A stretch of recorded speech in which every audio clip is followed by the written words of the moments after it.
Yo les voy a pedir por favor que vayan conmigo a Isaías capítulo 6. En estos días vamos a estar estudiando los versículos 1 al 8, pero a mí me corresponde solamente los versículos del 1 al 3. Isaías capítulo 6, pero para que puedan tomar el contexto voy a leer hasta el versículo 8. Dice: en el año que murió el rey Usías, vi yo al Señor sentado sobre un trono alto y sublime, y sus faldas llenaban el templo. Por encima de él había serafines, cada uno tenía 6 alas, con 2 cubrían sus rostros, con 2 cubrían sus pies, y con 2 volaban. Y el uno al otro daba voces diciendo: Santo, Santo, Santo, Jehová de los ejércitos, toda la tierra está llena de su gloria. Y los quiciales de las puertas se estremecieron con la voz del que clamaba, y la casa se llenó de humo. Entonces dije: ay de mí, que soy muerto, porque siendo hombre inmundo de labios y habitando en medio de pueblo que tiene labios inmundos, han visto mis ojos al Rey, Jehová de los ejércitos. Y voló hacia mí uno de los serafines, teniendo en su mano un carbón encendido, tomado del altar con unas tenazas, y tocando con él sobre mi boca, dijo: he aquí que esto tocó tus labios, y es quitada tu culpa y limpio tu pecado. Después oí la voz del Señor que decía: ¿a quién enviaré y quién irá por nosotros? Entonces respondí yo: heme aquí, envíame a mí. Decía A.W. Tozer que lo que nos viene a la mente cuando pensamos de Dios es lo más importante de nosotros. Lo que nos viene a la mente cuando pensamos en Dios es lo más importante de nosotros. No lo que tú piensas acerca de ti, sino lo que tú piensas acerca de Él. Porque ese pensamiento te define, ese pensamiento determina lo que tú piensas acerca de todo lo demás. Si nosotros pudiéramos saber con toda certeza lo que realmente piensas acerca de Dios, podríamos llegar a conocerte como ningún otro aspecto de tu personalidad pudiera revelarlo. Tu carácter, tu vida cristiana, tu adoración, tu evangelismo, tu relación con otros creyentes, con tu familia, con la sociedad, sería de un modo o de otro dependiendo del entendimiento que tú tengas acerca de Dios. Por esta razón, sigue diciendo Tozer, la realidad más portentosa acerca de cualquier ser humano no es lo que él pueda decir o hacer en un momento dado, sino la forma como concibe a Dios en lo más profundo del corazón. Y mis hermanos, lo mismo podemos decir acerca de la iglesia. Lo más revelador acerca de la iglesia, va a decir Tozer más adelante, será siempre su idea de Dios. Así como su mensaje más significativo es lo que diga sobre él o lo que deje sin decir, porque con frecuencia el silencio de la iglesia es más elocuente que sus palabras. ¿Oyeron eso? Lo que decimos o lo que dejamos sin decir acerca de Dios. Mis hermanos, cuando empequeñecemos a Dios, cuando trivializamos a Dios en nuestras mentes, las cosas que realmente importan en la vida son trivializadas también y nos volvemos personas superficiales y mediocres. Yo tengo la convicción que ese es el gran problema de muchas iglesias en el día de hoy, que no tenemos una imagen lo suficientemente elevada acerca de quién es Dios. Y consecuentemente no somos dominados por una pasión por Dios que arrastre todo lo demás a un plano sumamente secundario. Tenemos una distorsión en nuestra lista de prioridades. Y es por eso que tú y yo necesitamos pasar por una experiencia similar a la que se describe en el capítulo 6 del libro de Isaías. Nota que no he dicho que tú tienes que tener una visión como la que tuvo Isaías. Lo que estoy diciendo es que tú tienes que pasar por una experiencia similar a la experiencia del profeta. A Isaías le tocó ministrar durante un tiempo de mucha decadencia moral y religiosa en el reino de Judá. Los gobernantes eran muy corruptos, el pueblo era muy idólatra, los ricos usaban su poder para explotar a los más pobres y la cultura del entretenimiento se había expandido como un cáncer en medio de la sociedad. No hay nada nuevo debajo del sol, dice el autor del libro de Eclesiastés. De ahí los ayes de los capítulos anteriores. Si ustedes pueden leer Isaías capítulo 3, Isaías capítulo 5, van a ver a Isaías diciendo: ay de los que banquetean de mañana, ay de los que aceptan sobornos, ay del pueblo, porque viene el castigo de Dios. Lo único que parecía darle cierta estabilidad a la nación era el reinado de Usías, el rey Usías, un líder político y militar muy poderoso, muy capaz, que reinó en el trono de Judá por 52 años, más o menos el tiempo que Fidel Castro estuvo en Cuba. Usías asumió el trono de Judá cuando tenía 16 años de edad y durante su reinado pudo guiar a la nación a una de las épocas más doradas de la historia de Israel. El comercio prosperó y floreció durante su reinado, lo mismo que la agricultura. Este hombre fue un rey temido en batalla, un gran estratega militar. Jerusalén se sentía segura bajo la dirección y bajo la protección del rey Usías. Lamentablemente, en Segunda de Crónicas, capítulo 26, versículo 16, se nos dice que al final de sus días, cuando llegó a ser fuerte, su corazón se hizo tan orgulloso que obró corruptamente y fue infiel al Señor su Dios. Pues entró al templo del Señor para quemar incienso sobre el altar del incienso. Usías se envaneció de tal manera que quiso usurpar un oficio que no se podía mezclar con el oficio real. Los reyes en Israel venían de Judá, los sacerdotes venían de Leví. No había manera de mezclar estos dos oficios. Hay uno solo que ha podido llevar estos dos oficios en una sola persona, y es el Señor Jesucristo. Así que Usías pecó gravemente contra Dios. Y cuando los sacerdotes trataron de impedirle que hiciera lo que él estaba haciendo, este hombre se llenó de ira en el mismo templo y Dios lo hirió con lepra y así murió.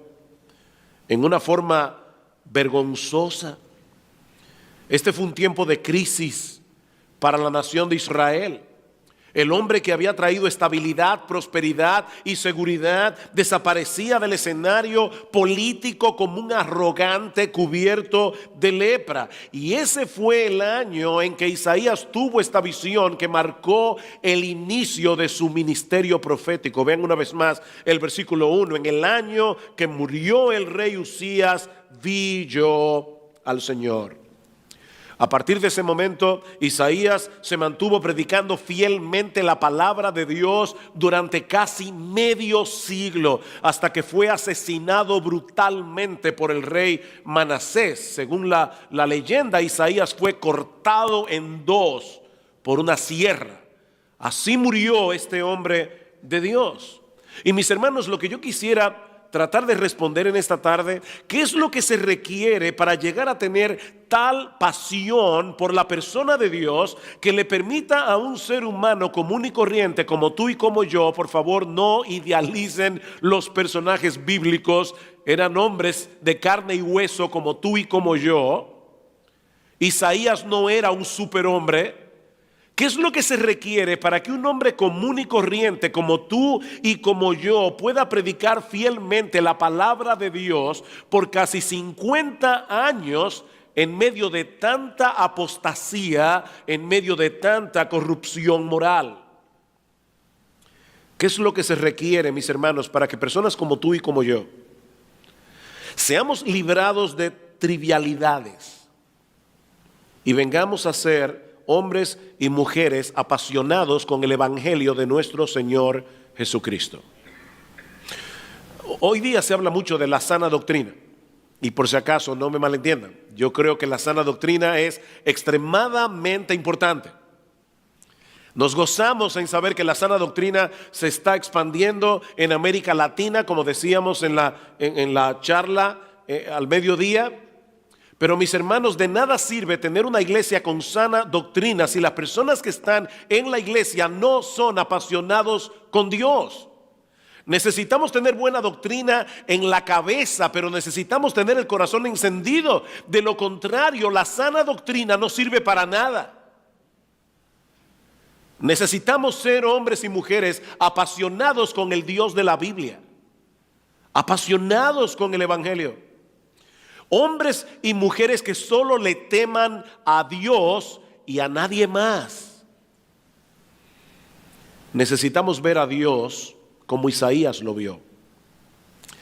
Y hay al menos 3 aspectos que se resaltan en estos primeros 3 versículos del capítulo 6 de Isaías acerca del ser de Dios. El primero es su indisputable soberanía.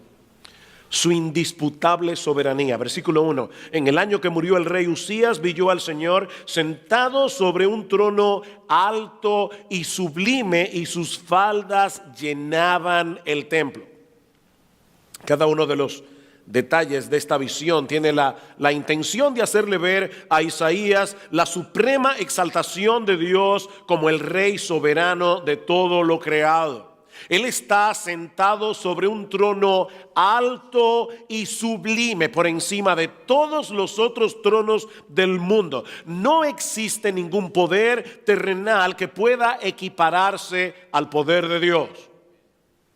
Ningún otro trono que esté cercano al suyo. Y el borde de su manto, literalmente, mis hermanos, el dobladillo de sus ropas reales llenaba el templo. Cuando Isabel II fue coronada como reina de Gran Bretaña en el año 1953, la cola de su vestido estaba hecha de terciopelo y armiño, medía 36 pies de largo, casi el ancho de una cancha de básquetbol. Y era tan pesada que se necesitaron 6 damas de honor para cargar la cola del vestido de Isabel. Bueno, mis hermanos, Isaías nos dice que el ruedo de la ropa imperial del Señor era tan abundante que llenaba todo el templo. Perdón. Y obviamente, este es un lenguaje apocalíptico, imposible de visualizar con nuestra imaginación. Lo que se pretende con esta descripción no es que nosotros podamos entender o visualizar qué fue lo que Isaías vio ese día. Lo que Dios quiere que nosotros entendamos es que ningún monarca terrenal, por poderoso que sea, puede compararse siquiera con la realeza, el esplendor y la majestad de nuestro Dios. Él es infinitamente glorioso, Él es infinitamente esplendoroso, Él es infinitamente poderoso. Dios quiere que nosotros entendamos que la estabilidad del universo depende de que Él siga sentado en su trono.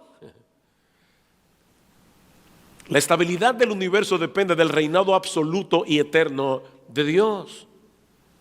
Usías ha muerto, pero el trono del universo no está vacío. Dios está sentado allí. Los reyes terrenales vienen y van, tarde o temprano terminan convirtiéndose en un recuerdo histórico.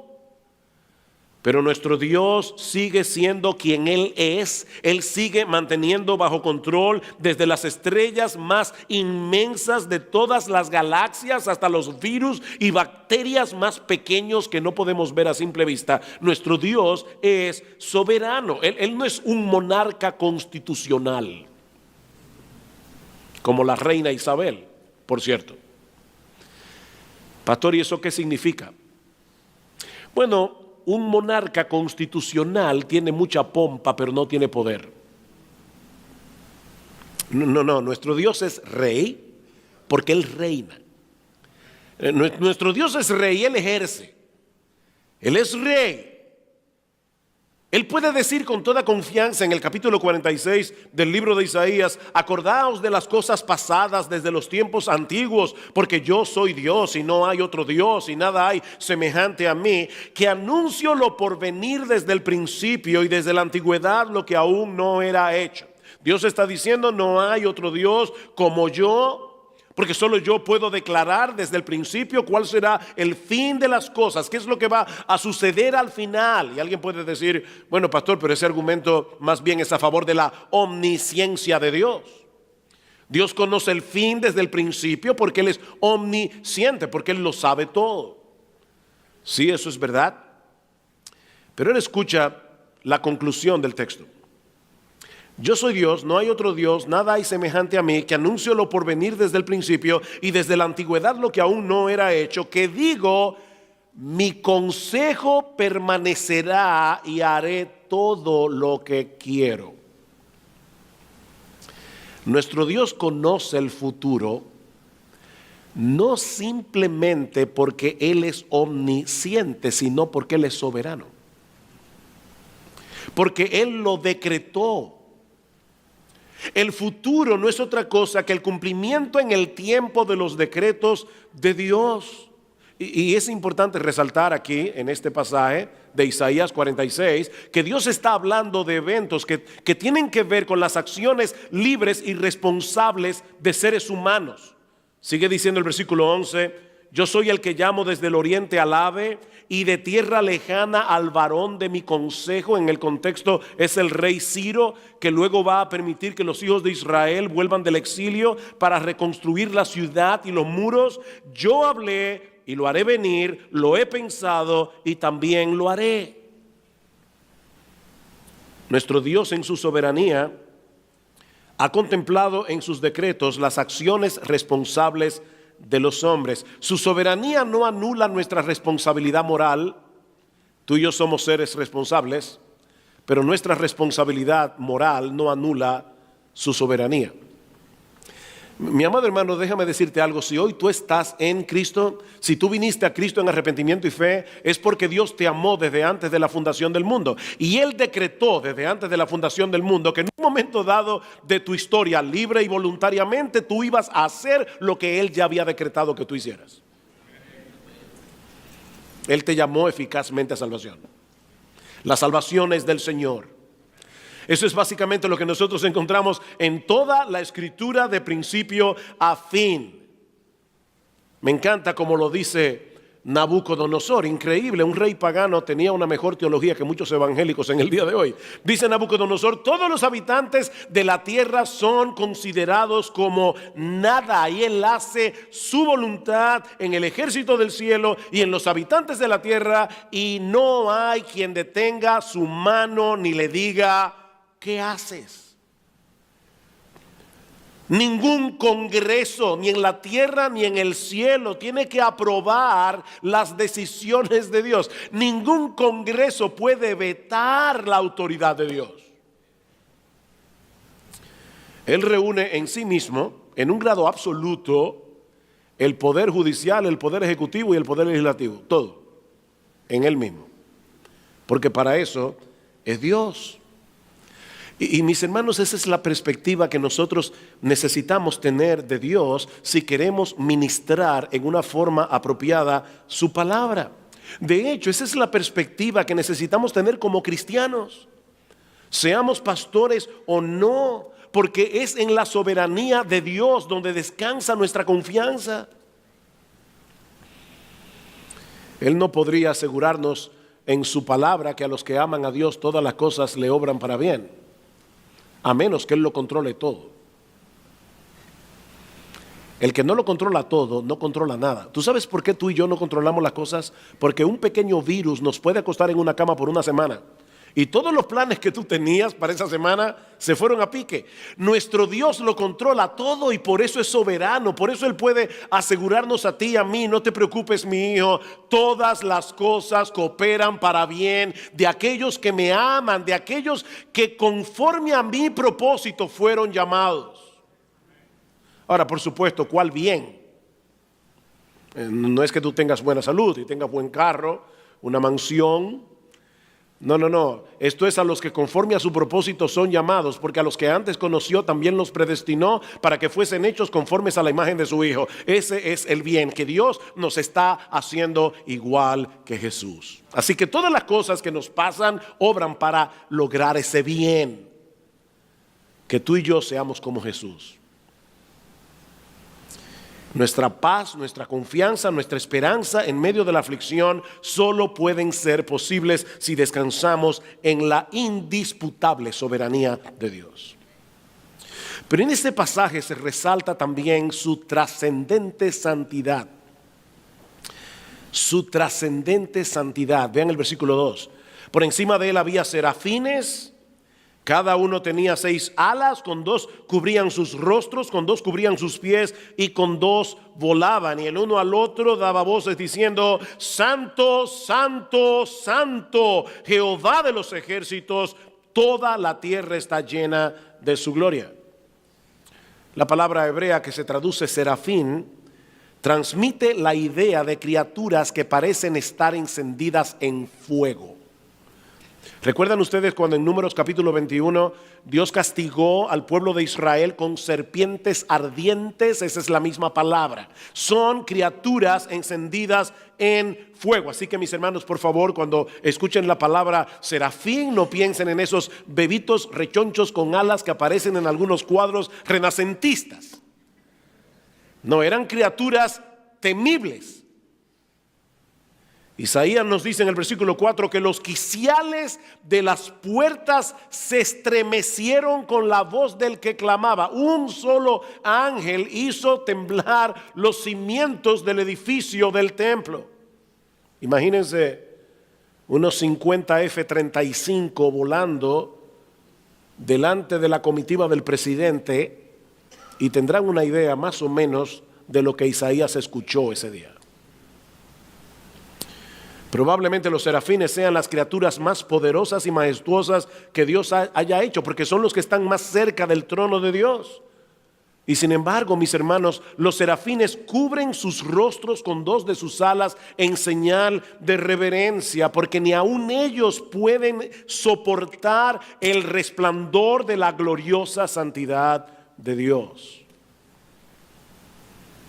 No hay nada trivial en la visión que estos ángeles tienen de Dios. Lo único que los serafines dejan al descubierto son sus bocas para poder alabarle. Dice en el versículo 3 que el uno al otro daba voces, es como un canto antifonal.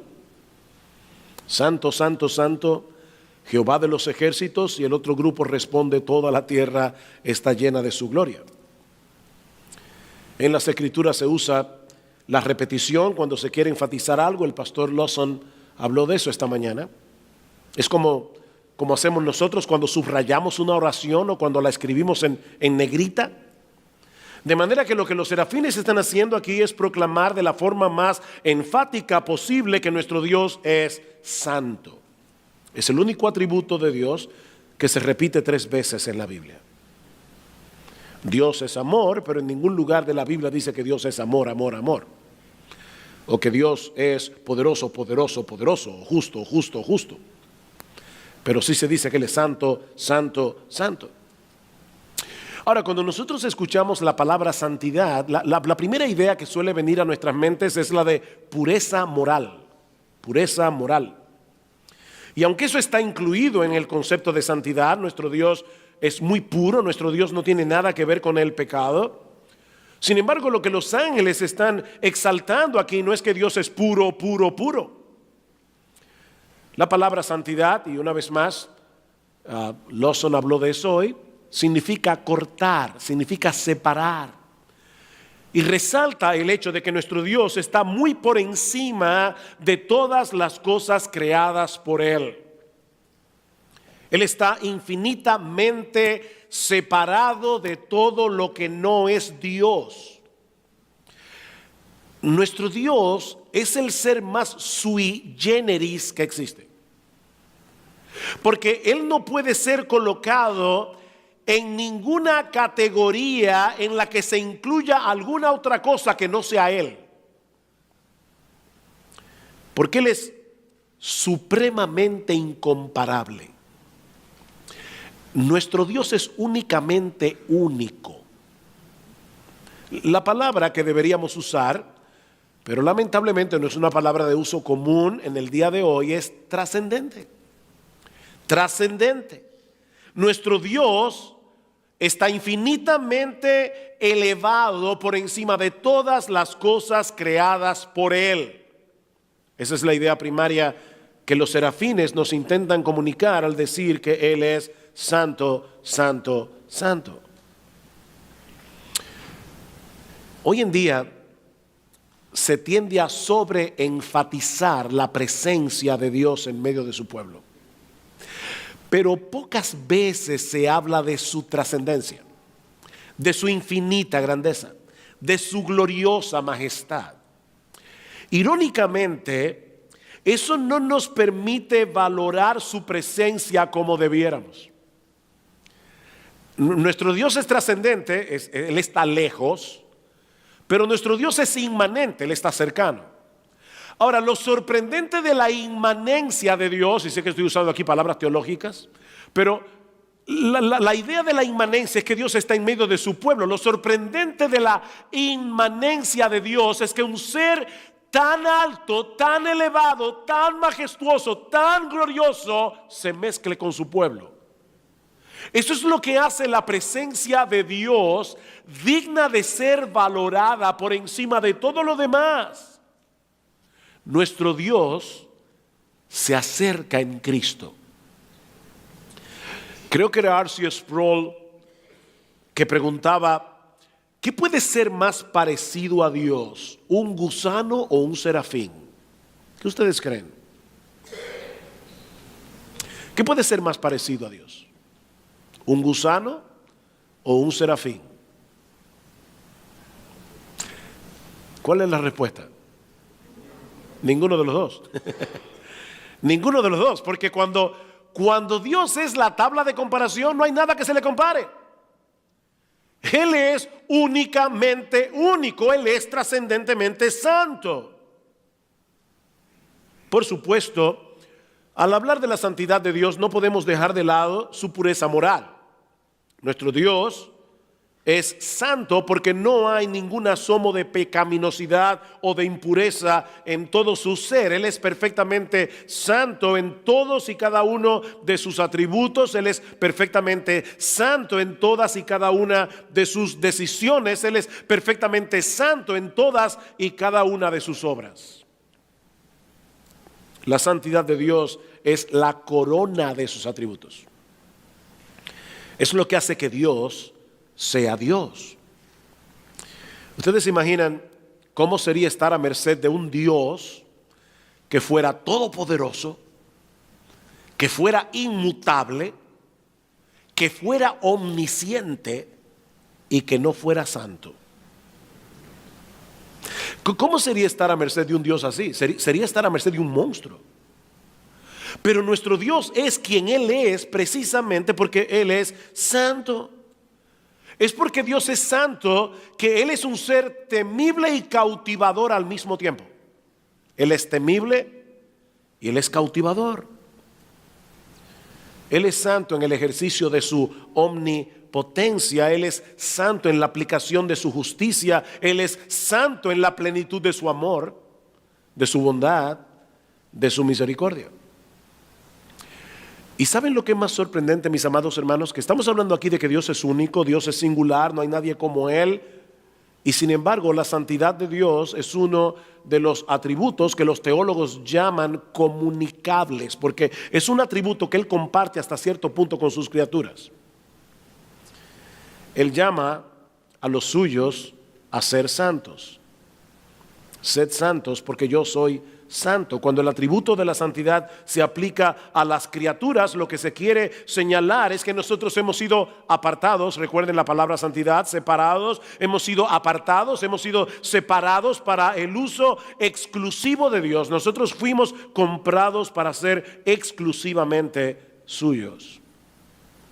Si invocáis por Padre aquel que sin acepción de personas juzga según la obra de cada uno, conducíos en temor todo el tiempo de vuestra peregrinación. Sed santos porque yo soy santo. Nuestro Dios diseñó un plan de salvación para rescatarnos de la esclavitud del pecado y hacernos santos. Él nos está haciendo a cada uno de nosotros semejantes a nuestro bendito Señor y Salvador Jesucristo.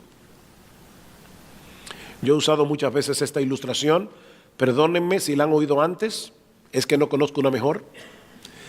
Pero alguien le preguntó una vez al famoso escultor Miguel Ángel cómo era posible que él tomara un bloque de mármol y con un cincel y un martillo pudiera tallar un caballo. Si alguna vez ustedes han visto una obra tallada de Miguel Ángel, es sorprendente, parece que tiene vida.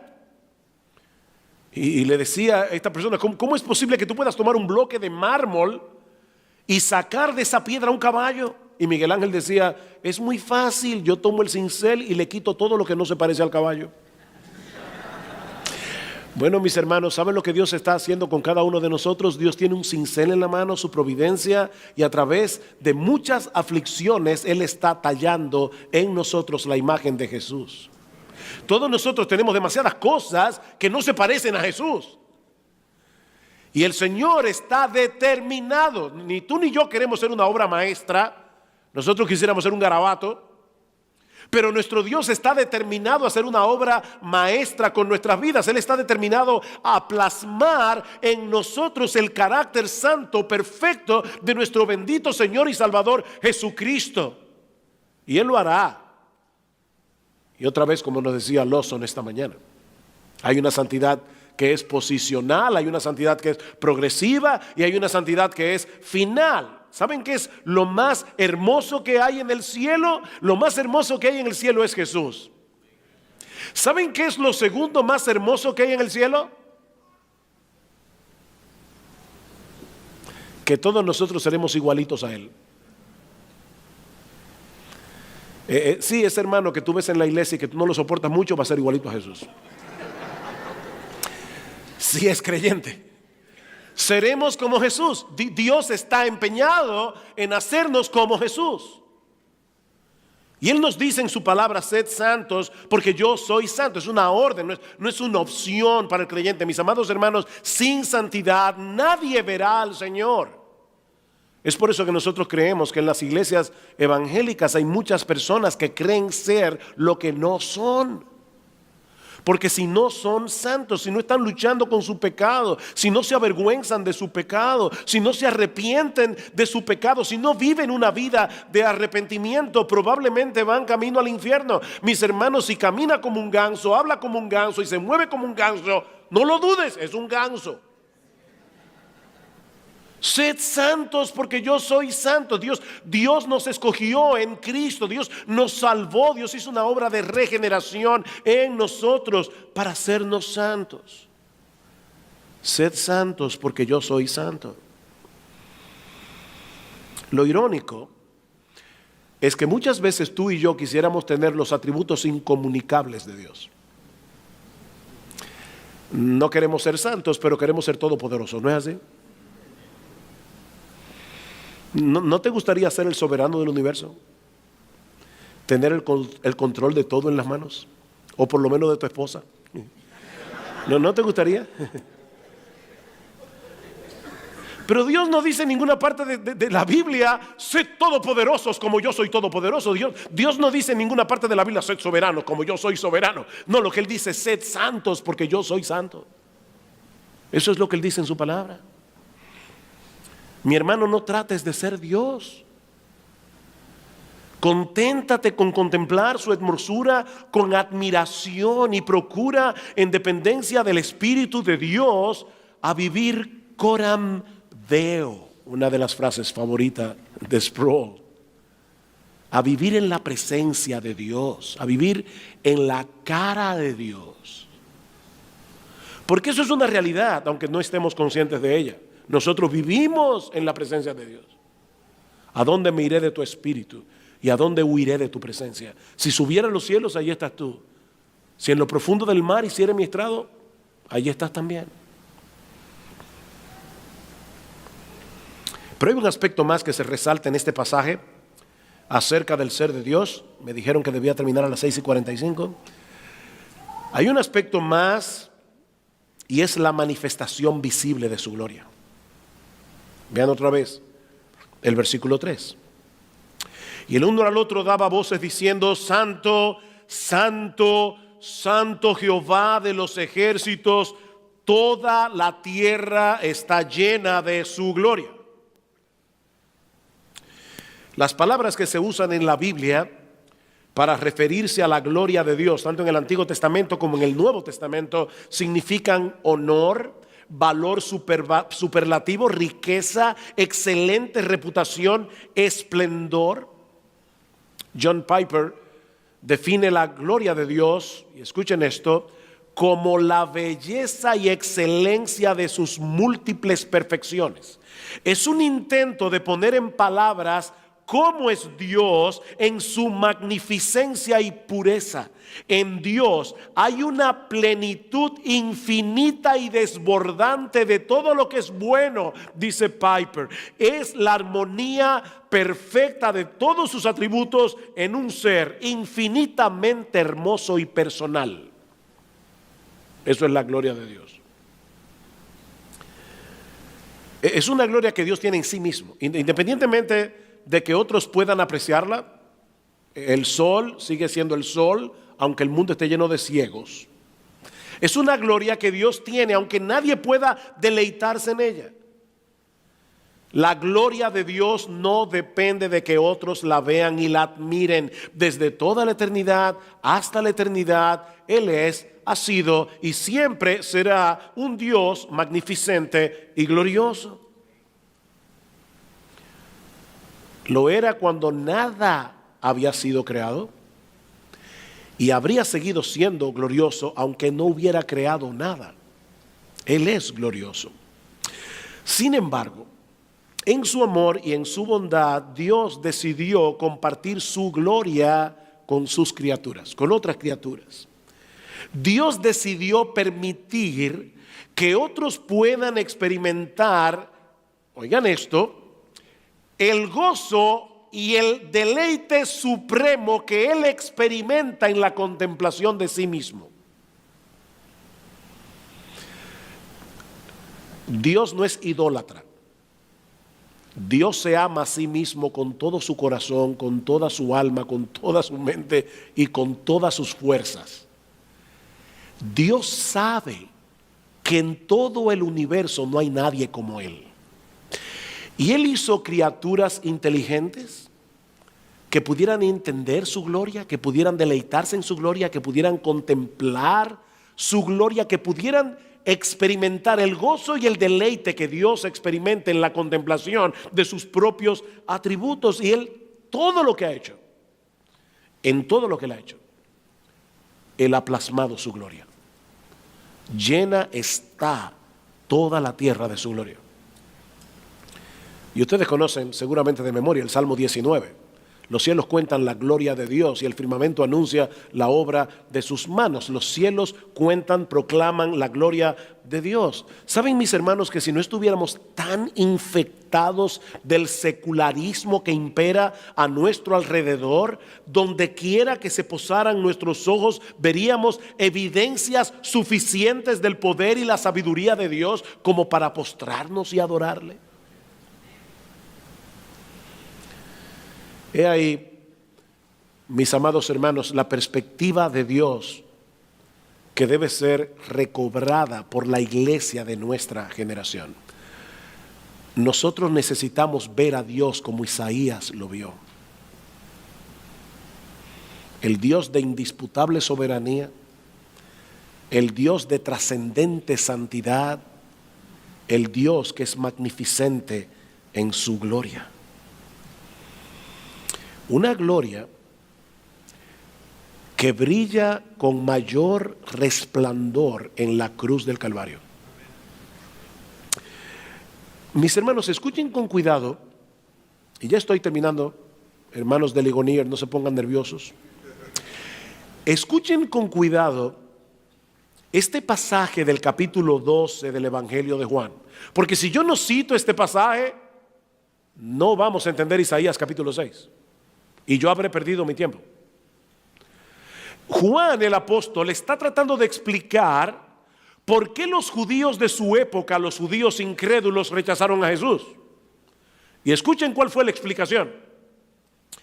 Estas cosas habló Jesús y se fue y se ocultó de ellos, pero a pesar de que había hecho tantas señales delante de ellos, no creían en él, para que se cumpliese la palabra del profeta Isaías que dijo: Señor, ¿quién ha creído a nuestro anuncio y a quién se ha revelado el brazo del Señor? Eso está en Isaías 53, la profecía del siervo sufriente del Señor.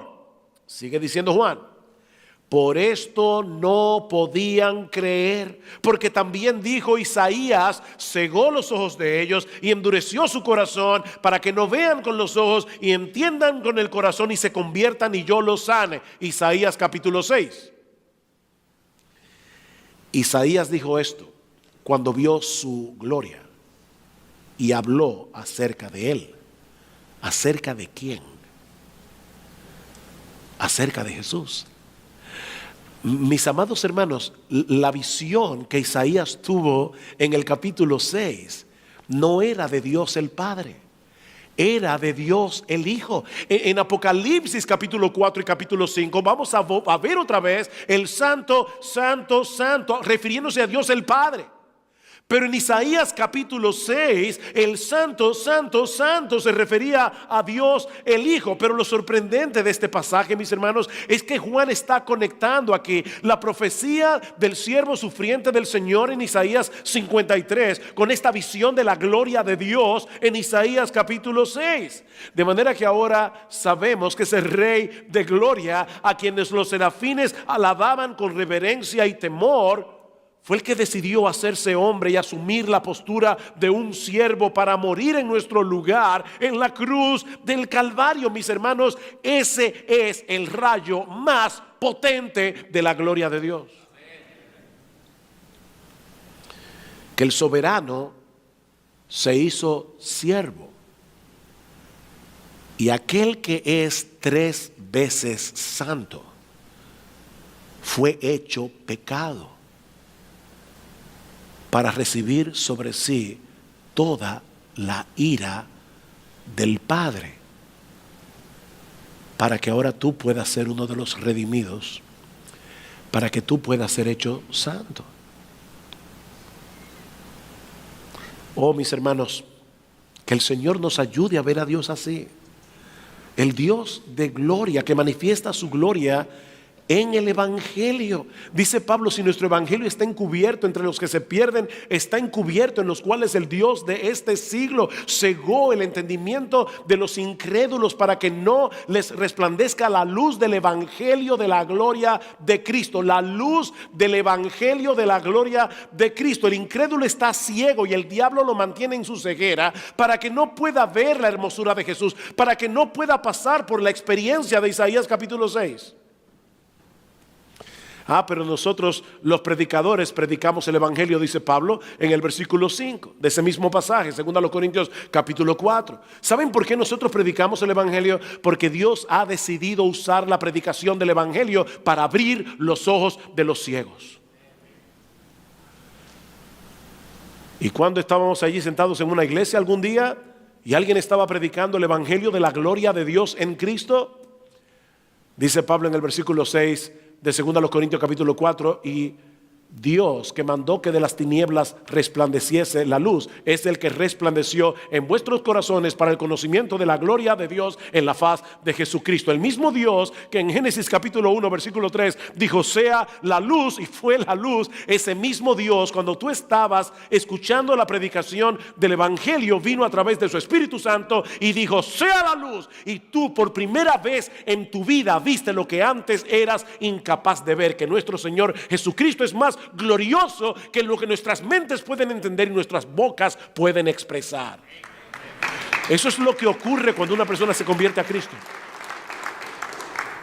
Sin esa obra de regeneración no puede haber conversión, no puede haber salvación. Y eso solo ocurre a través de la predicación del Evangelio, cuando nosotros mostramos a través de la Biblia ese rayo potente de la gloria de Dios que emanó de la cruz del Calvario.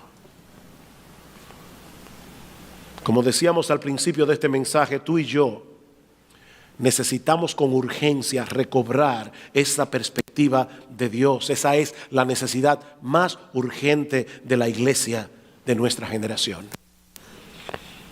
El tiempo se me ha ido, así que solo voy a mencionar las aplicaciones. Solo las voy a mencionar. ¿Puedo, Mateo? Miren, mis hermanos, sin esta elevada perspectiva del ser de Dios, no hay adoración. No hay adoración. Hoy día hay una discusión en las iglesias acerca del estilo de música, del tipo de himnos que debemos cantar en la iglesia. Mis hermanos, la adoración no comienza con un estilo de música, la adoración comienza con una disposición del corazón. Si tú no ves a Dios glorioso, no lo vas a poder alabar como Él debe ser alabado. Sin esta perspectiva no hay adoración. Sin esta perspectiva no hay santidad. Nosotros somos orgullosos en recuperación. Y la única cosa que puede aplastar el orgullo que está entrelazado en nuestro pecado remanente es una visión correcta de la gloria de Dios. Isaías quedó deshecho cuando vio a Dios en su gloria. Sin esta perspectiva de Dios no hay evangelio ni hay evangelismo. ¿Cómo podemos convencer a un pecador que venga a Cristo si no se ve pecador? Sin esta perspectiva no podemos entender el amor de Dios, porque el amor de Dios se manifestó en el Calvario. Sin esta perspectiva la vida cristiana se vuelve confusa e inestable. Oh, que el Señor nos dé esa perspectiva de Dios otra vez, para que en medio de la aflicción y de las dificultades podamos decir: si Dios es con nosotros, ¿quién contra nosotros? Vamos a orar.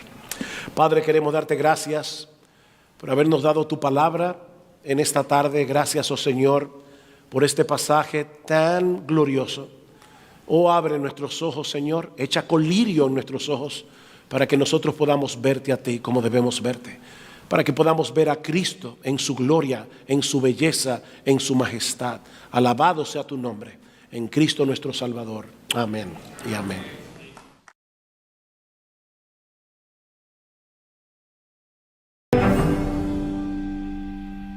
Juan capítulo 15, y vamos a leer otra vez los versículos 1 al 8.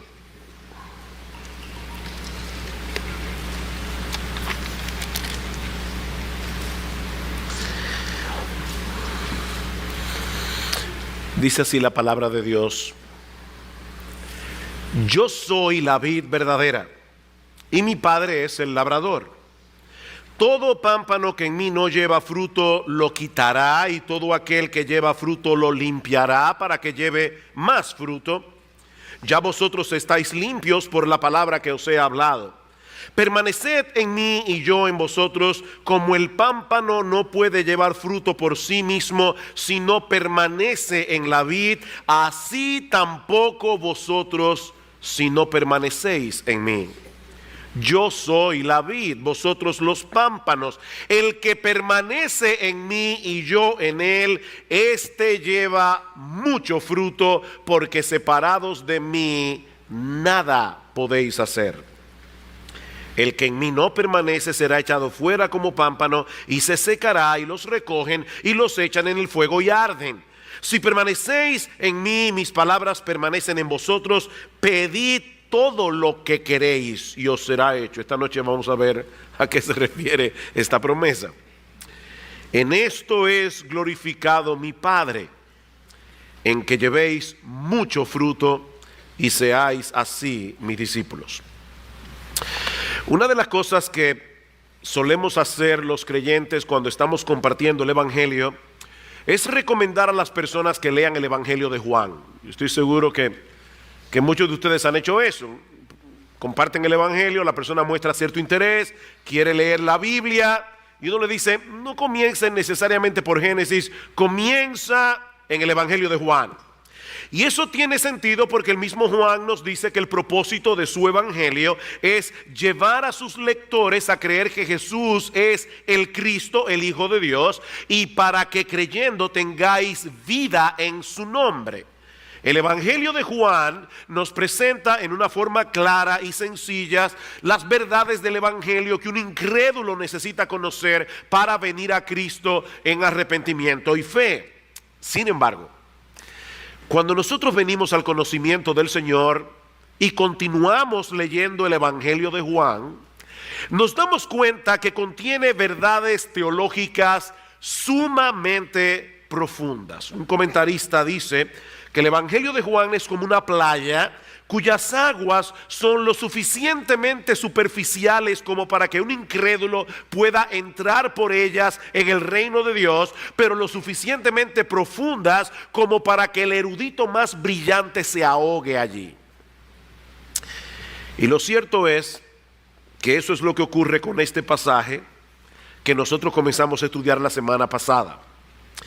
Luego de pasar varias semanas estudiando Juan 15, por un lado me siento que apenas estoy rasgando la superficie del texto, pero he podido ver más claramente que Juan 15 es como el ropero de las Crónicas de Narnia, de C.S. Lewis. Los que han visto la película o han leído el libro, recuerdan a los niños que están jugando, llegan a una habitación, hay un ropero.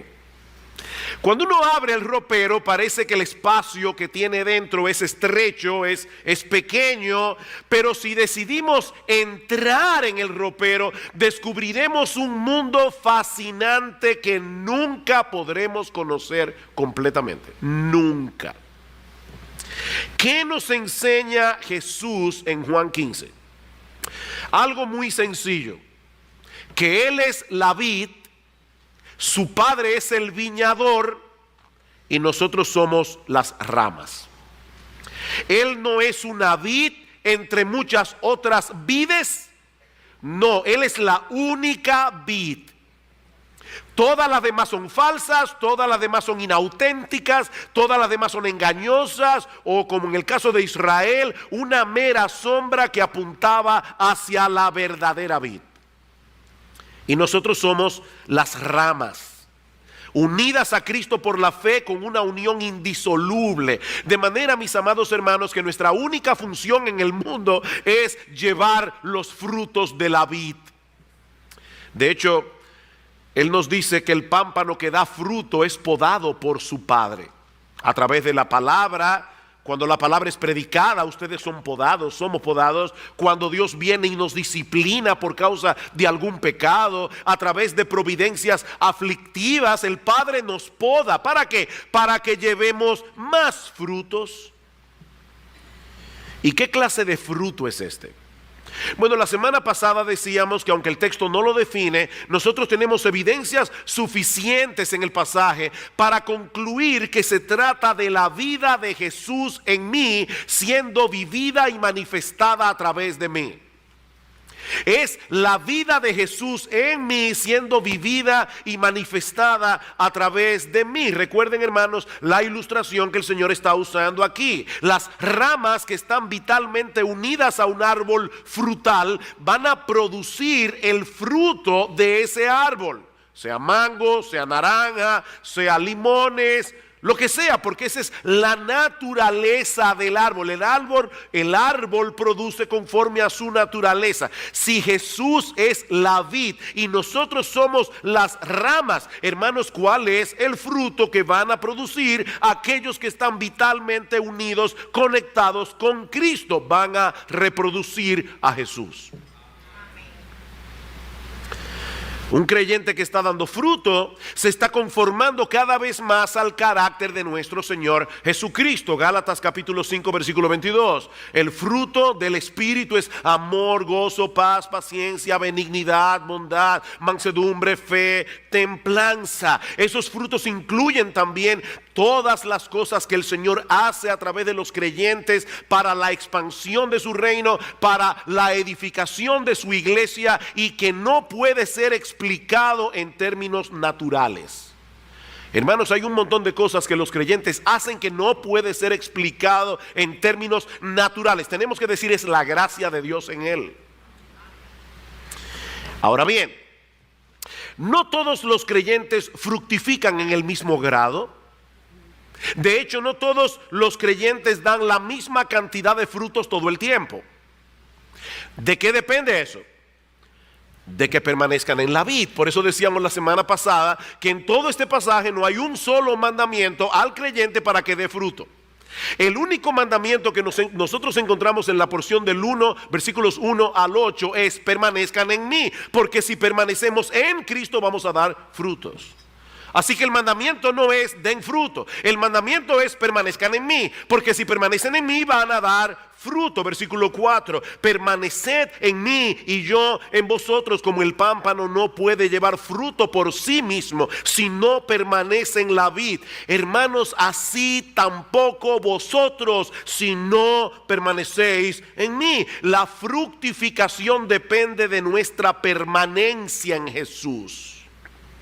Estas dos palabras, permanencia y fruto, se repiten una y otra vez en este pasaje, conectada la una con la otra. Si queremos ser fructíferos, debemos permanecer en Jesús. Es interesante notar que esta palabra permanencia está en modo imperativo. Ya lo vimos la semana pasada. ¿Y eso qué significa? Que se trata de un mandamiento, no de una mera sugerencia. Eso quiere decir, mi amado hermano, mi amada hermana, que aquel que no está permaneciendo en Jesús está desobedeciendo.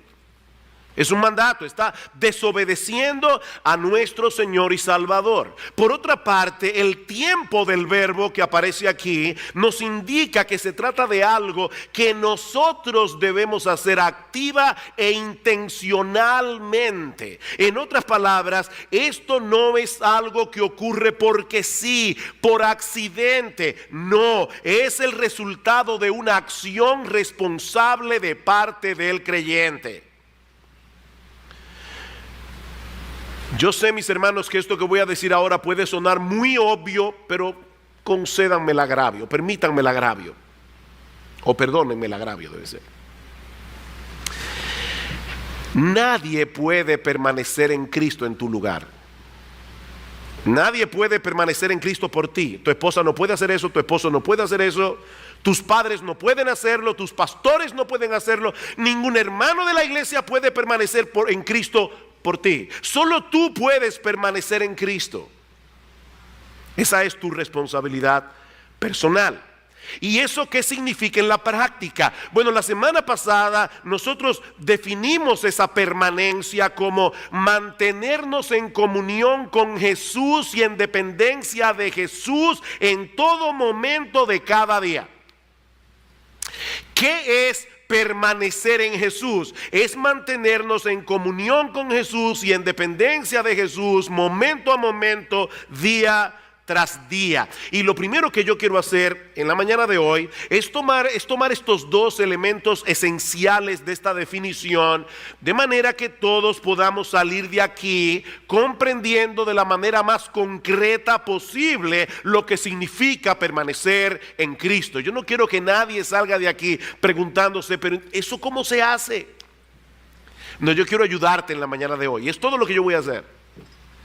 Ayudarte a entender lo que significa permanecer en Cristo. Según esta definición que acabamos de dar, nosotros debemos mantenernos en Cristo, debemos depender de Cristo momento a momento, día tras día. La palabra griega que nuestras versiones de la Biblia traducen como permanecer significa continuar, mantenerse, morar o vivir con una persona. Implica estar en un lugar y permanecer en ese lugar. Eso quiere decir, obviamente, mis hermanos, que antes de tratar de permanecer en Cristo, debemos estar seguros de que ya estamos en Cristo. Antes de tratar de permanecer en Cristo, nosotros tenemos que estar seguros de que estamos en Cristo, unidos a Él por la fe. Imagínate que tú estás cerca de mí, yo estoy hablando por mi celular, y tú me escuchas que yo le digo a la otra persona que está en el otro auricular: quédate en casa hasta que yo llegue. ¿Qué se presupone allí? Que la persona ya está ahí. Yo le estoy diciendo: quédate donde estás. quédate en casa hasta que yo llegue, no salgas de allí. Pues de la misma manera, mis hermanos, cuando Jesús dice a sus discípulos que debemos permanecer en Él, es porque Él está presuponiendo que nosotros ya estamos en Él, unidos a Él indisolublemente, conectados con Él, viviendo dentro de la esfera de su obra salvadora y de su influencia santificadora. Ya estamos en Cristo. En Colosenses capítulo 3, versículo 3, Pablo dice que nuestra vida está escondida con Cristo en Dios. Y en Gálatas capítulo 2, versículo 20, dice el Señor: con Cristo estoy juntamente crucificado. Es como si entre Cristo y el madero de la cruz, tú estás allí en el medio. Con Cristo estoy juntamente crucificado, y ya no vivo yo, mas vive Cristo en mí. Y lo que ahora vivo en la carne, lo vivo en la fe del Hijo de Dios, el cual me amó y se entregó a sí mismo por mí. Ahora bien, una cosa es estar posicionalmente en Cristo, y otra muy distinta, mantenernos cerca de Él, en intimidad con Él, en comunión con Él, en una forma experimental, momento a momento. Son dos cosas diferentes. Por la gracia de Dios, mi esposa y yo cumpliremos 33 años de casado este próximo mes de noviembre. Y de más está decir que yo salí ganando. Ahora, eso quiere decir que hace más de 32 años los dos vinimos a ser una sola carne por el vínculo del matrimonio. Estamos posicionalmente unidos el uno al otro, como si nuestras vidas se hubieran fundido en una sola. Pero esa realidad posicional no produce automáticamente una unidad experimental entre mi esposa y yo. Ambos tenemos la responsabilidad de procurar en la práctica que esa unidad se fortalezca a través de una buena comunicación, a través de acciones intencionales que nos acerquen el uno al otro. Y eso es precisamente lo que Jesús está diciendo a sus discípulos aquí que deben hacer. Manténganse cerca de mí, pongan todos sus afectos primariamente en mí, no se desconecten de mí mientras se envuelven en las diversas ocupaciones de la rutina diaria. Debemos mantenernos anclados en nuestra devoción a Cristo. Vayan conmigo a Juan capítulo 1. Escuchen cómo Juan usa esta palabra, que por cierto es una palabra favorita en Juan, no así en Pablo y en los demás escritores del Nuevo Testamento, pero Juan usa la palabra mantenerse más de 40 veces en su evangelio y en sus cartas. Dice en Juan capítulo 1, versículo 35, está hablando de luego que el Señor fue bautizado por Juan el Bautista. El siguiente día estaba otra vez Juan y 2 de sus discípulos, y mirando a Jesús que andaba por allí, dijo: he aquí el Cordero de Dios. Le oyeron hablar los 2 discípulos y siguieron a Jesús. Y volviéndose Jesús y viendo que le seguían, les dijo: ¿qué buscáis? Ellos le dijeron: Rabí, que traducido es maestro, ¿dónde moras? Ahí está la palabra. Maestro, ¿dónde moras? ¿Dónde te estás quedando? Versículo 39, les dijo: venid y ved. Fueron y vieron donde moraba. Y ahí está la palabra de nuevo. Y se quedaron con él aquel día. Otra vez la misma palabra. Se quedaron con él aquel día, porque era como la hora sexta. Es decir, hermanos, ellos fueron a Jesús y permanecieron con Jesús físicamente, en este caso, todo el resto del día. ¿Qué significa entonces permanecer en Cristo? Es realmente estar con Cristo, es vivir con Cristo, es interactuar y conversar con Cristo. Significa mantenernos cerca del Señor en una comunión cercana, vital y constante. Juan Carlos Ryle nos dice en su comentario de Juan que es como si el Señor estuviera diciéndonos: aférrense a mí, no se suelten de mí, vivan una vida de comunión íntima y cercana conmigo, acérquense cada vez más, depositen todas vuestras cargas, todos vuestros pesos sobre mí, no se suelten ni un solo momento, arraíguense en mí. Mis hermanos, ¿acaso no es verdad que hay muchos momentos en que nuestras mentes andan divagando, entretenidas en tantas cosas que no estamos apercibidos de que el Señor está ahí? ¿O eso solamente me pasa a mí?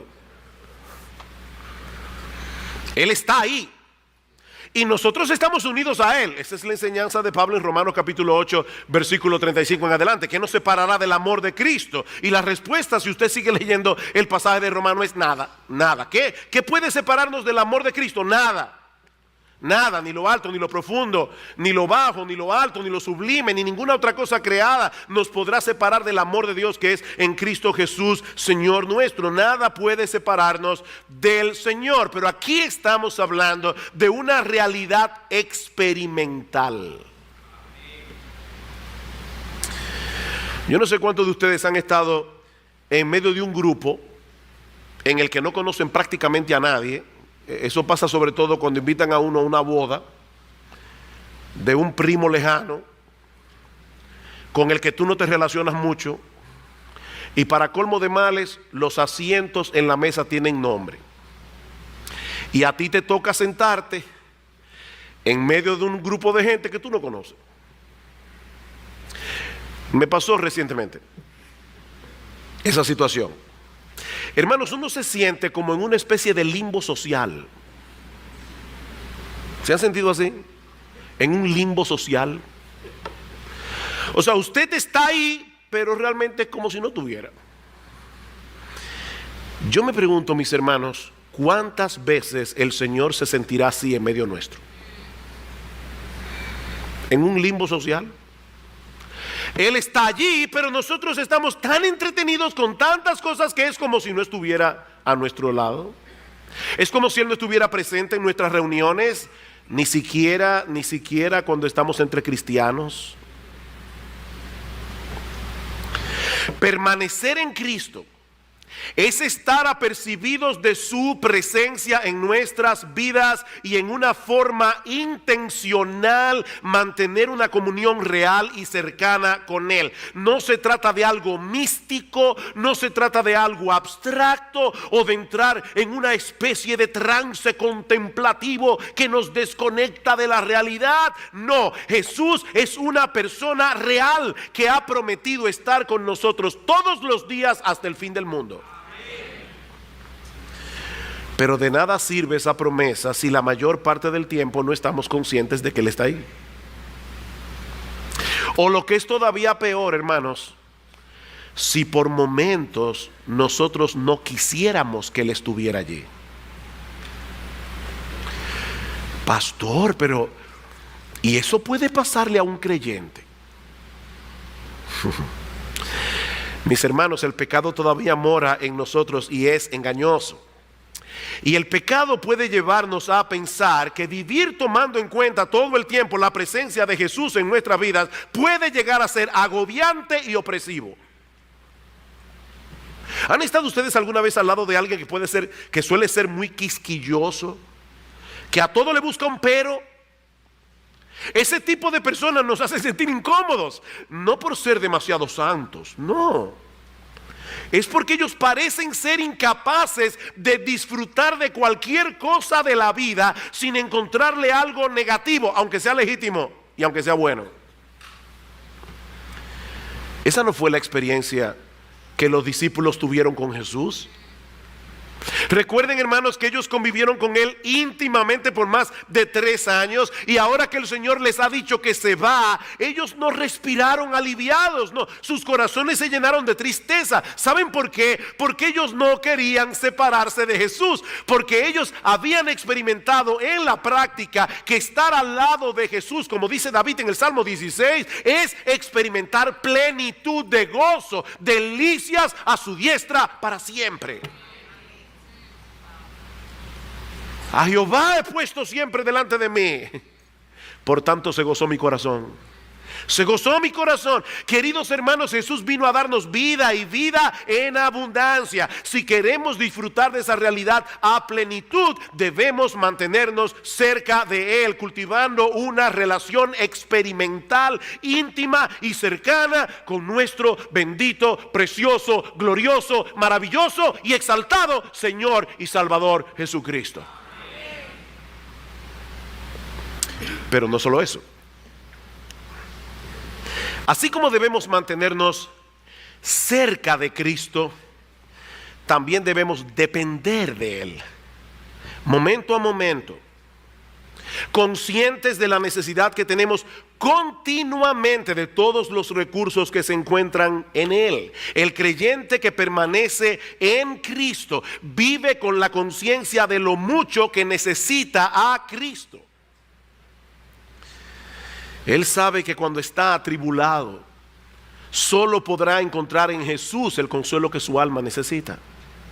Él sabe que cuando nos sentimos desfallecer, solo en Cristo podemos encontrar el aliento y el estímulo necesario para seguir corriendo la carrera. Que cuando nos sentimos asediados por la tentación, solo en Cristo podemos encontrar la fortaleza necesaria para poder resistir. Y cuando queremos poner nuestros dones en operación para la expansión de su reino, para la edificación de su iglesia, nosotros sabemos que solo de Él podemos recibir los recursos de su gracia para poder ministrar eficazmente. Separados de mí nada podéis hacer. Es por eso que Pablo dice en Filipenses capítulo 1 versículo 21, para mí el vivir es Cristo. Pablo, ¿cómo tú defines la vida cristiana? Para mí el vivir es Cristo, porque Él es el centro alrededor del cual debe girar toda nuestra vida. Juan 15:6, 15:5 otra vez. Yo soy la vid, vosotros los pámpanos. El que permanece en mí y yo en él, este lleva mucho fruto, porque separados de mí nada podéis hacer. Queridos hermanos, si queremos tener una vida fructífera, debemos descansar en Cristo. Debemos acudir a Él conscientemente, reconociendo nuestra impotencia y procurando en oración su ayuda, su asistencia para el socorro oportuno, como dice en Hebreos capítulo 4 versículo 16. Señor, estoy en debilidad y necesito la fortaleza que solo viene de ti. Señor, estoy en confusión, yo no sé qué hacer, yo necesito la guía y la dirección que solo tú puedes darme a través de tu palabra. Señor, estoy desalentado, a punto de tirar la toalla. Necesito que me rescates, necesito que me levantes. Señor, yo quiero ser útil en tu reino, pero yo sé que yo no voy a poder hacer nada que realmente sea útil y que sea eficaz sin la ayuda de tu gracia. Ayúdame, Señor. Mi hermano, no olvides que nosotros somos meras ramas que no pueden producir por sí mismas absolutamente nada, si no es por la savia que fluye del tronco de la vid. De hecho, es interesante que en el pasaje de Juan nunca se dice que los pámpanos dan fruto. Eso es interesante, siempre dice que llevan fruto. No sé si se dieron cuenta, en todo el texto dice que llevan fruto, porque el que produce el fruto es Jesús, y nosotros, las ramas, llevamos los frutos.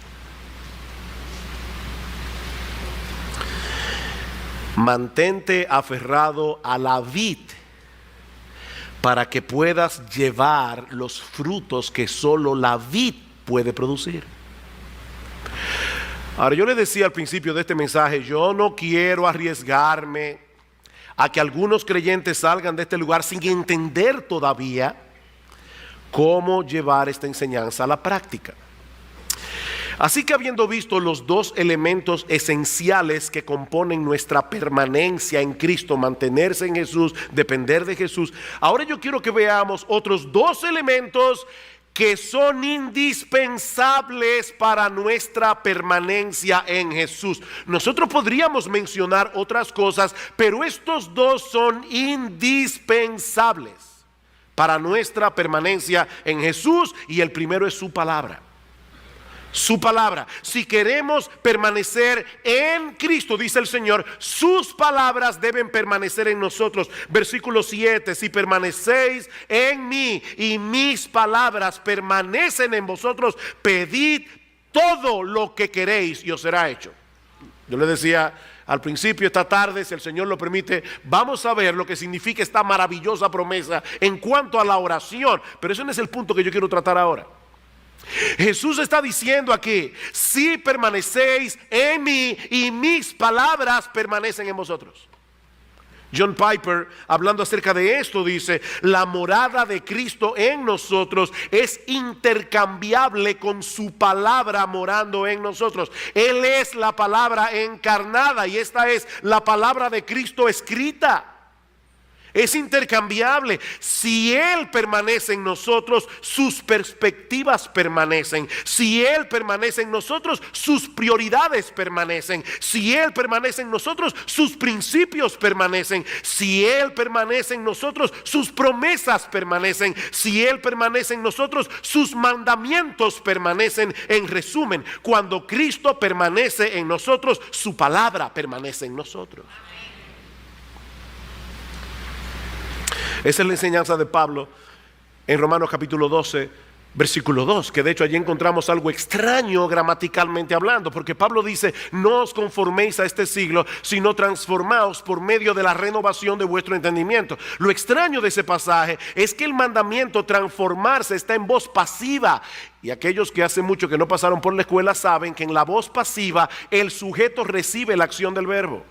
De manera que lo que Pablo está diciendo allí es: déjense transformar. Déjense transformar. ¿Cómo?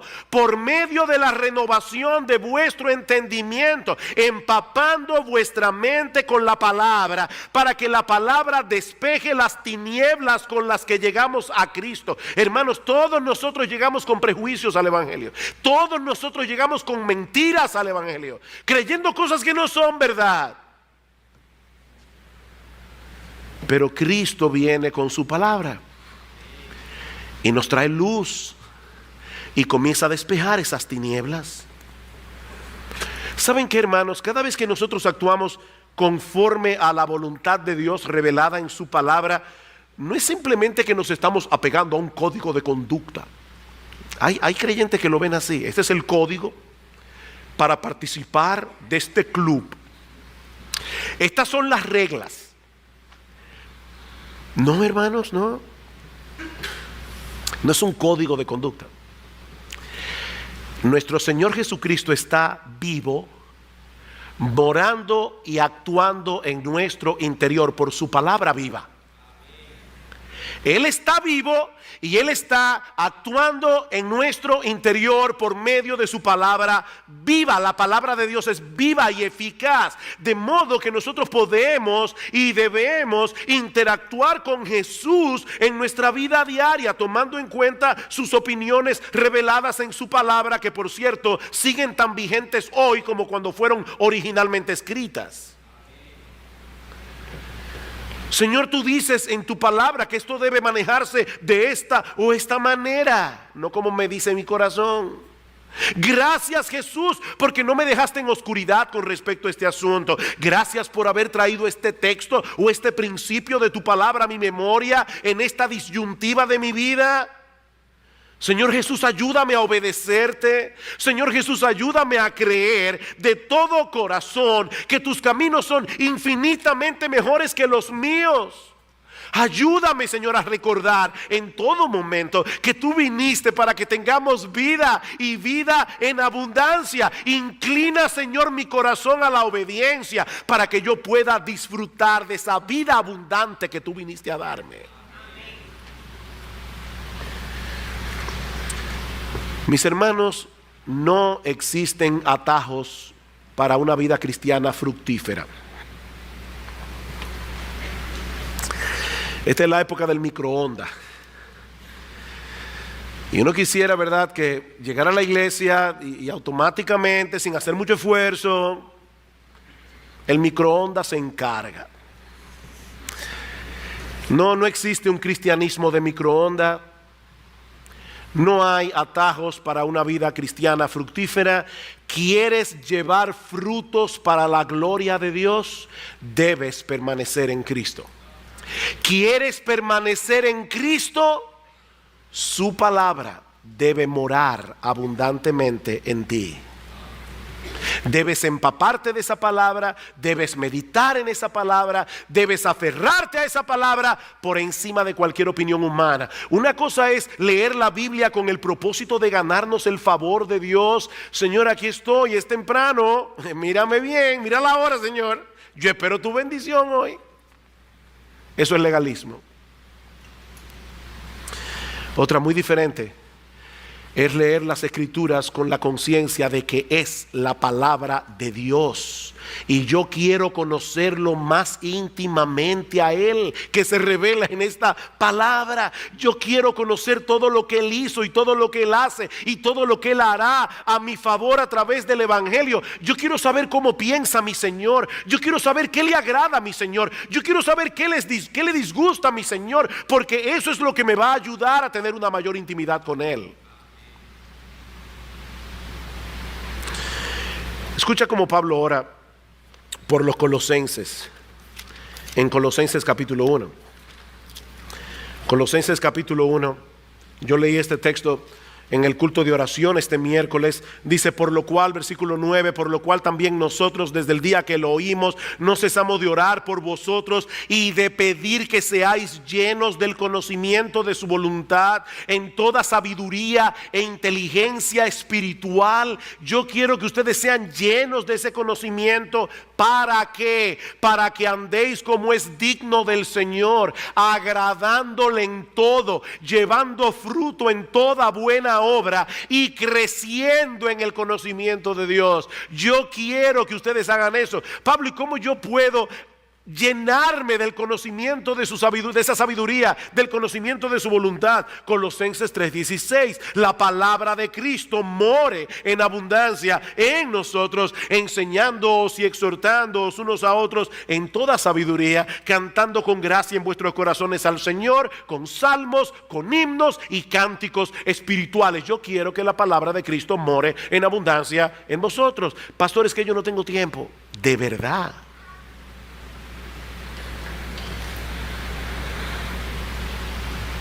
Dice John Piper que si para algo va a servir el Facebook y el Twitter en el día del juicio, es demostrar que la falta de oración y de lectura bíblica no era falta de tiempo. Que tú no tienes tiempo.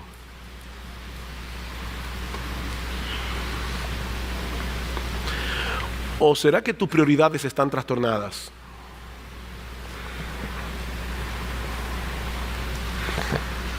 ¿Quieres permanecer en Cristo? Procura que su palabra permanezca en ti. Esta semana alguien publicó en el correo de citas edificantes, yo no sé si es Salvador o si eres tú que haces las citas edificantes, pero publicó una cita de J.D. Greer que dice: lee tu Biblia como si tu vida dependiera de ello, porque realmente es así. Lee tu Biblia como si tu vida dependiera de ello, porque realmente es así. Pero hay otro elemento indispensable para nuestra permanencia en Cristo, y es la oración. La oración. Noten que hay una relación entre nuestra permanencia en Cristo y su permanencia en el Padre. Versículo 10, Juan capítulo 15, versículo 10, dice el Señor: si guardareis mis mandamientos, eso también lo vamos a ver esta noche, si el Señor lo permite. Si guardareis mis mandamientos, permaneceréis en mi amor, así como yo he guardado los mandamientos de mi Padre y permanezco en su amor. Jesús nos está diciendo, permanezcan en mí como yo permanezco en el Padre.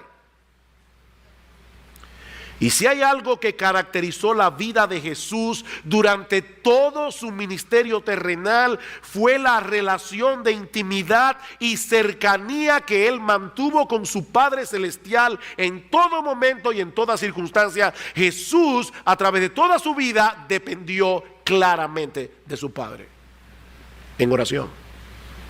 Vayan conmigo a Lucas capítulo 22, por favor. Nosotros decíamos que es muy probable que a partir del versículo 31 del capítulo 14 de Juan, el Señor y los discípulos hayan salido del aposento alto para dirigirse hacia el monte de los olivos. ¿Recuerdan al huerto de Getsemaní que quedaba cerca de 1 milla de allí? Pero ahora escuchen este detalle que Lucas incluye en su evangelio y que no aparece en el evangelio de Juan. Versículo 39 de Lucas 22.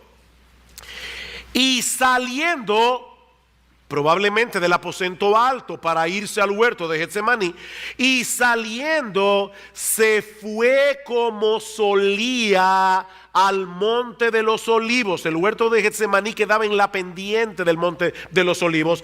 Se fue como solía al monte de los olivos y sus discípulos también le siguieron. Y allí nosotros vemos a Jesús orando al Padre.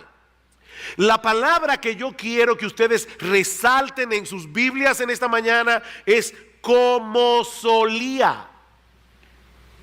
¿Qué significa eso?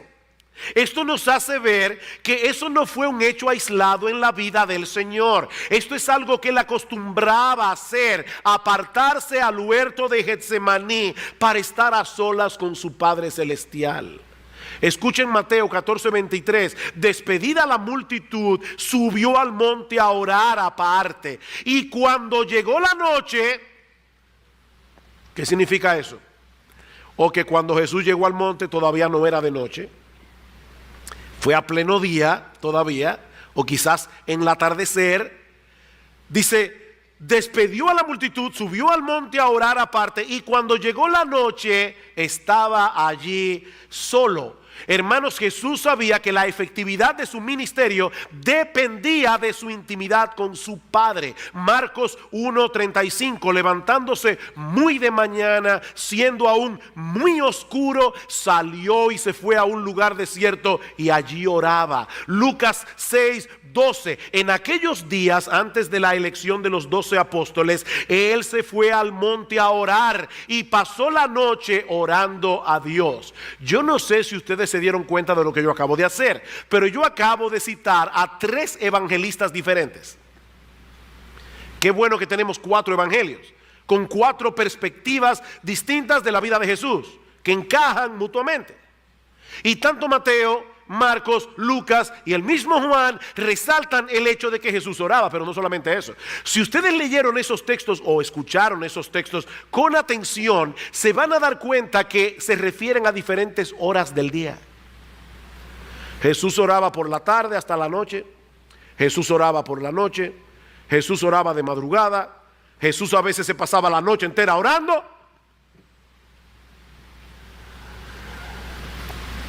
¿Saben por qué? Porque él tenía la conciencia que revela en Juan 14:10.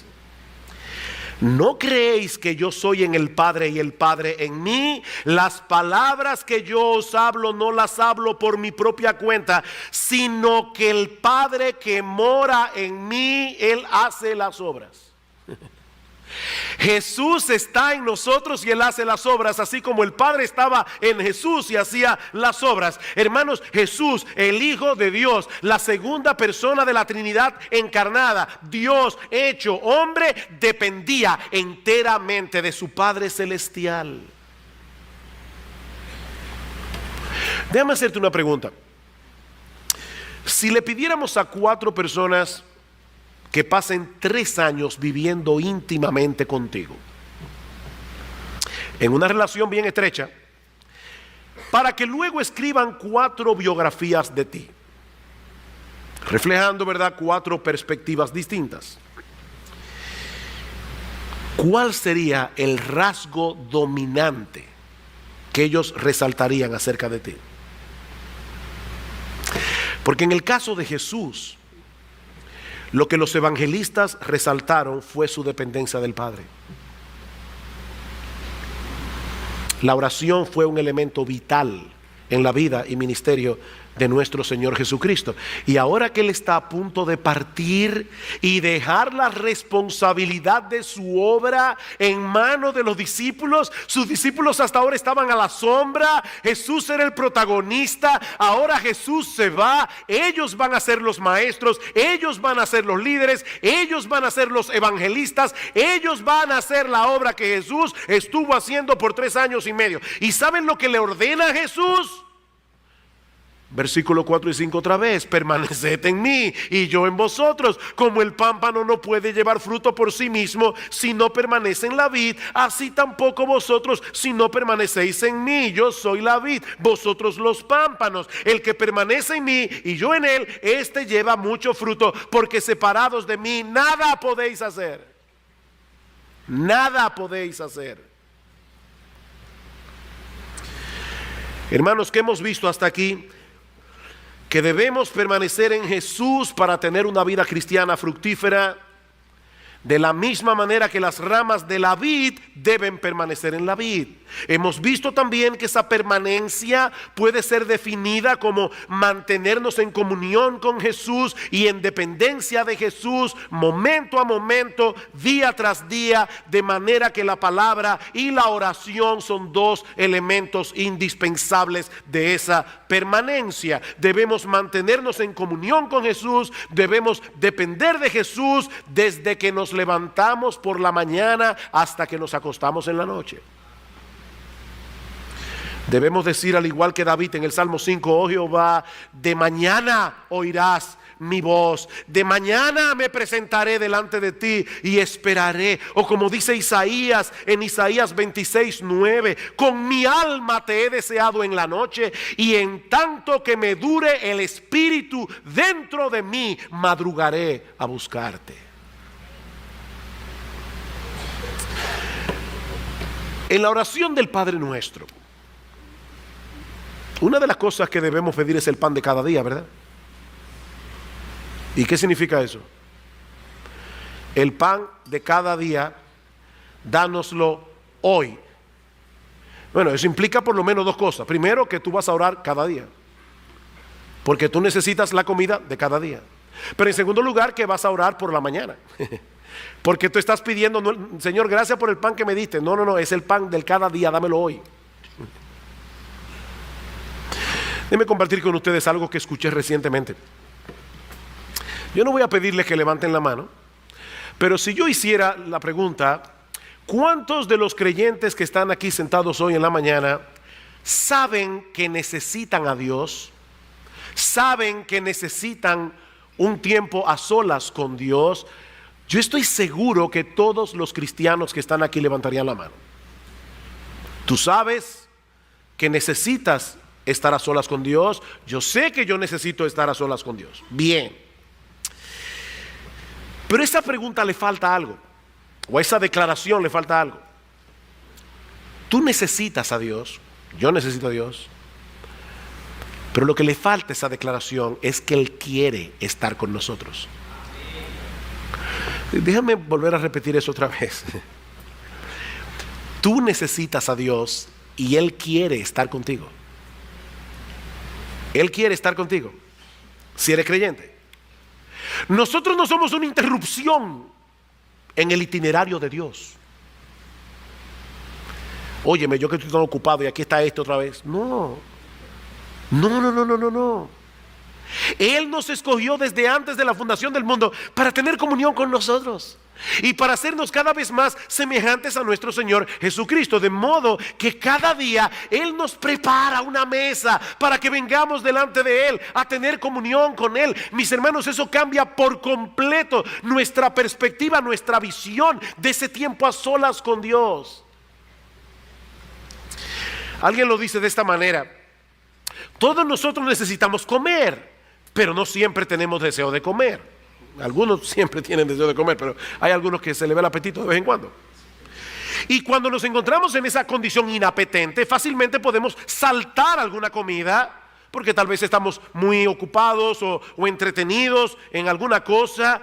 Ahora, si yo supiera que mi esposa me ha preparado mi plato favorito con mucho esfuerzo, porque es una fecha especial y ella quiere agradarme y pasar ese tiempo conmigo, ustedes pueden estar seguros de que yo no voy a saltar esa comida, no importa los compromisos que yo tenga ese día. Mis hermanos, lo que yo les estoy diciendo es que nuestro Dios nos prepara cada día un banquete de gracia y misericordia. Son nuevas cada mañana, un torrente de delicias, como dice el salmista, porque Él quiere que estemos con Él. Él quiere que estemos con Él, hermanos. No solo porque nos ama con un amor eterno e inalterable, sino porque Él quiere seguir formando la imagen de su Hijo en nosotros. Y eso no será posible a menos que cultivemos una relación estrecha con Él. Según a los Corintios 3:18, nosotros todos mirando a cara descubierta como en un espejo la gloria del Señor, somos transformados de gloria en la misma imagen como por el Espíritu del Señor. Lo que nosotros vemos de Jesús en la Biblia nos lleva a admirar más a Jesús, y esa admiración por Jesús produce en nosotros una transformación de gloria en gloria conforme a la imagen de Jesús. Es así que funciona esto, hermanos. Y lo mismo podemos decir del culto de adoración. Del culto de adoración, hermanos, cuando una persona falta al culto de adoración por una causa que no sea justa, está manifestando algo peligroso. No en balde en Hebreos capítulo 10, cuando dice no se dejen de congregar como algunos tienen por costumbre, lo dice en el contexto de la apostasía, porque una de las primeras características de aquel que apostata, una de las primeras evidencias de aquel que termina apostatando de la fe, es que se comienza a desconectar de la iglesia en los cultos de adoración. Pero piensen en esto, hermanos, y yo no digo esto ahora para que me tomen pena, pero Cristo ha prometido estar con nosotros en medio de su congregación cuando estemos 2 o 3 congregados en su nombre. Y durante la semana hay un siervo suyo, un pastor, un predicador que se pasa horas y horas y horas y horas estudiando las Escrituras, preparando el banquete que él sabe que Dios quiere que él le sirva a su pueblo. Él mismo va a estar allí, moviéndose en medio de los 7 candeleros de oro y tomando algo de la mesa de lo que el pastor preparó y dándotela a ti de manera particular, y toma otra cosa de la mesa que el pastor preparó y te la trae a ti de manera particular. Pero tú no estabas ahí, porque ese día no te dio deseos de venir a la iglesia, o decidiste irte a comer a otro lado. Dios está en su iglesia cada domingo, donde están 2 o 3 congregados en su nombre, y Él te dice: hijo mío, ven que he preparado comida para ti, ven que yo quiero tener comunión contigo. ¿Saben una cosa, hermanos? A Satanás le tiene sin cuidado todas las cosas que supuestamente estás haciendo para el reino de Dios. A él le tiene sin cuidado, siempre y cuando descuides tu comunión con el Señor. Porque Él sabe que todo lo que hagas será completamente inútil al final. Él lo sabe. Y tú estás enredado en 1000 cosas, menos en lo que debes estar: permaneciendo en Jesús, teniendo comunión con Jesús, empapándote de la palabra de Jesús, dependiendo de Jesús. Y el diablo te está mirando allí bien ocupado, porque él sabe que en el día del juicio, cuando tus obras sean traídas delante del tribunal de Cristo, se quemarán como heno, madera y hojarasca.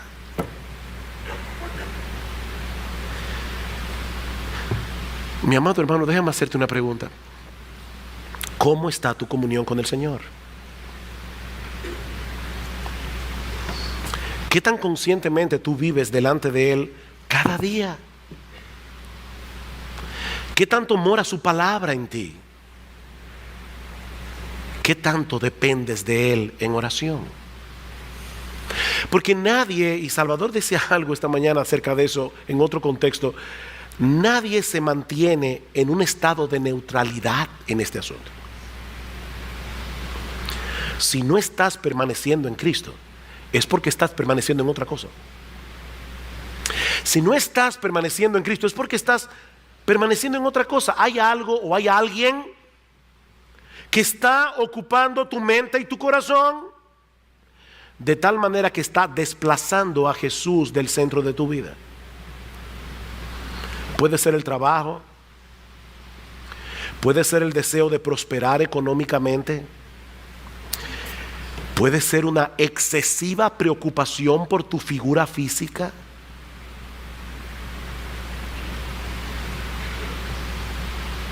Muchas horas en el gimnasio, pocas horas de estudio de la palabra de Dios. Y por favor, que nadie me vea como un predicador legalista, fundamentalista. Yo estoy diciendo simplemente lo que el texto está enseñando, que nosotros debemos permanecer en Jesús. Y que eso no ocurre por casualidad. Eso no ocurre por accidente. Muchas horas moleando en las tiendas, como decía un joven aquí, perdiendo el tiempo.